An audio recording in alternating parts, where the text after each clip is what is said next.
Despite all their cover-ups and whitewashing, it is well known that the entire European monarchy are all related to each other. Why? Because they are all descendants of ancient Egypt, pharaohs, and Cleopatra. Therefore, they all must have some black in them. Why? Because the entire region from Egypt to India used to be called Ethiopia for dark-skinned people.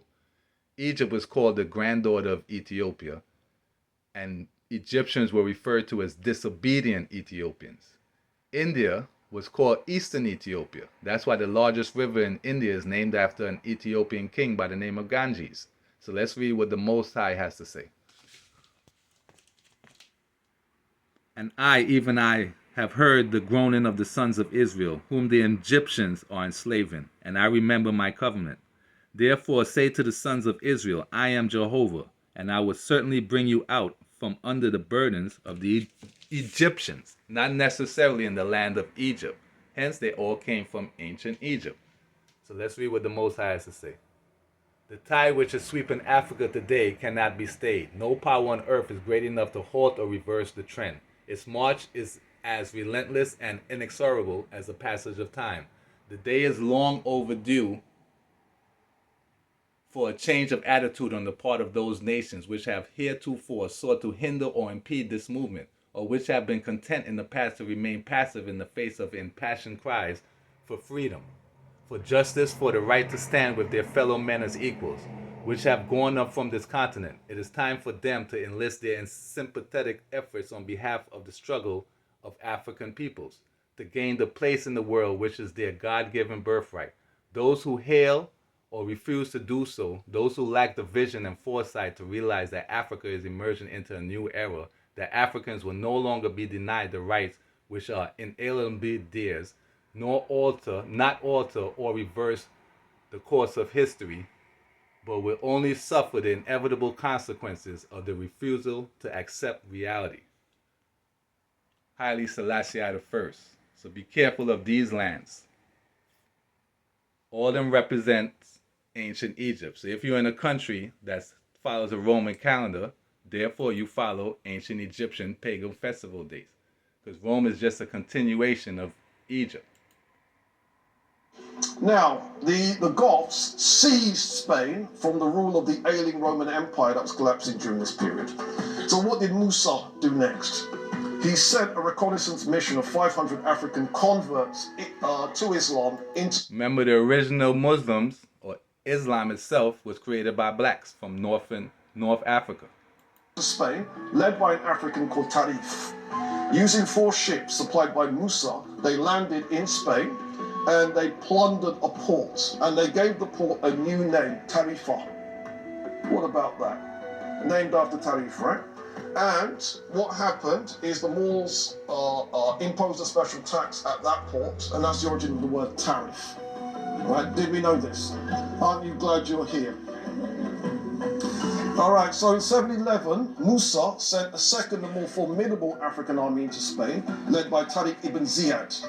Tariq ibn Ziyad was an African, and he led an expeditionary force of 6,700 African soldiers, 300 Arab translators and propagandists, and they occupied a portion of Spain, and then they renamed that part that they occupied the Rock of Tariq, Jebel Tariq, Gibraltar. Which is literally 10 miles away from Africa. Therefore, Spain and Africa are literally 10 miles away. You understanding this? Yeah? So that too is named after an African. Just like Europe. Europe is named after a pagan African goddess by the name of Europa. Yeah. Which makes sense that we are all from the continent of Ethiopia, and then we migrated to all parts of the world. So everyone came from the continent of Ethiopia.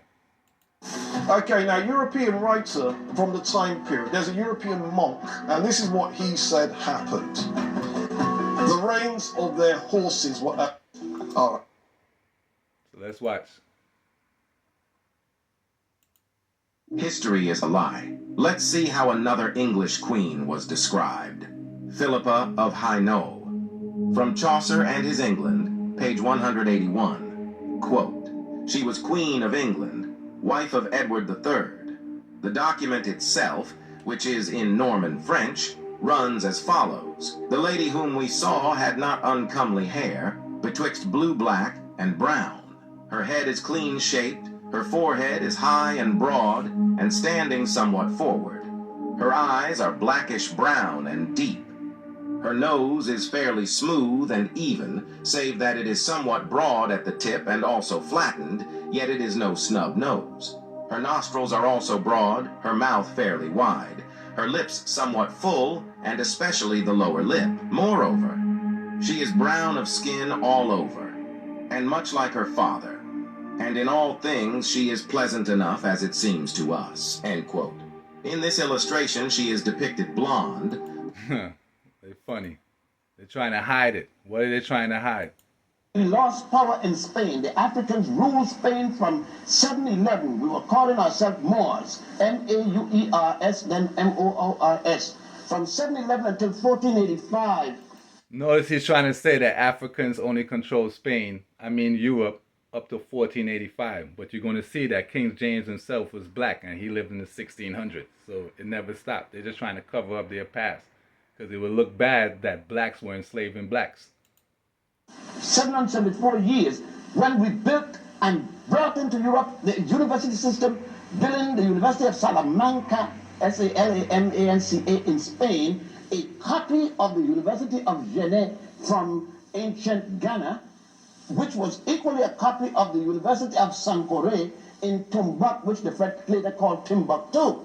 Now, look, if you want to read it, read Stanley Lane Poe's The Moors in Spain, written in 1887, or Alejandro Macaziza. Read his book in Spanish, The Moors in Spain, and said that even the bath was introduced by those Africans. Hello, wake up. Pay attention. Notice they go way back, because they have, even though they look white today, they came from a black family in ancient Egypt. Archangels. And aided by angels and archangels and all the armies of the heavenly host, may thy portion this day be in peace, and thy dwelling in the heavenly Jerusalem. These rituals go back at least 5,000 years, and they're initiated into it, and they know all the secrets, and they're trained from their ancestors. Why? Because they come from ancient Egypt. So look what they did today. And God spoke unto the wise, that his seed shall sojourn in a strange land, and they should bring them into bondage, and entreat them evil for 400 years. Which is more proof that Exodus happens during the time of Revelation. Because notice started in 1619 on the transatlantic, and they were brought to Jamestown. Why? Because Jamestown is named after the king, and the king was King James, and he was a black man. And he said unto Abraham, no of a surety that thy seed shall be in a stranger in a land that is not theirs, and shall serve them, and they shall afflict them 400 years. So they tell you from 1619 to 2019 was 400 years. And right after 2019 came a lockdown. Hello. King James was a black man. King James was a king of Great Britain, France, and Ireland. He was a black man, and the King James Bible is named after him. King James approved 54 scholars to work on the translation. 47 worked in 6 groups at 3 locations for 7 years. Comparing previous English translations, Geneva Bible and texts in the original languages, the original language, which all Bibles are translated out of, was written in Ge'ez, which is the oldest language on earth. Pay attention. My mother didn't know that King James was King of England. She just thought God sent him here to write this. She didn't know King James was such a weird, strange homosexual. He hated women so bad he killed his mother, and his lover was Buckingham Palace. Who Buckingham Palace? His name was, his lover was Lord Buckingham, who Buckingham Palace is named after. Oh, come on now. Wake up. Bati Boy is writing the Bible. Hello. Makes no sense. He didn't write the Bible. He translated, edited, repainted, and put a Horus in a white Jesus costume and masked it as Christianity. King James was a slave master, yes, the one and only King James who converted the Bible into his own version. Shocking, right? Well, whoever gets power has the ability to rewrite their history and sell the generations in future a dream. Before King James, there was a 100-year plan to take slaves from Africa and bring them to America. This plan was pushed forward by Queen Elizabeth, and when she died, James took over from there. So obviously she was black also. Notice the queen before her was black. To raffle a couple of feathers, the first place the slaves passed was called Jamestown, Virginia. Ring a bell. King James was a homosexual and had intercourse with his own mother. Is this the word of the person you can take to guide you spiritually? Remember, his version of the Bible was written over 1,200 years after the original tongues. And all they did was say that the original tongues was in Latin. No, that's what the Catholics told you. Before the Catholics, all Bibles are translated out of the Ethiopian original tongues, which was written in Ge'ez. That's why Ethiopia has the oldest, most complete Bible on earth. And his James version only has 66 books, compared to at least 88 in the Ethiopian Bible. Jagai.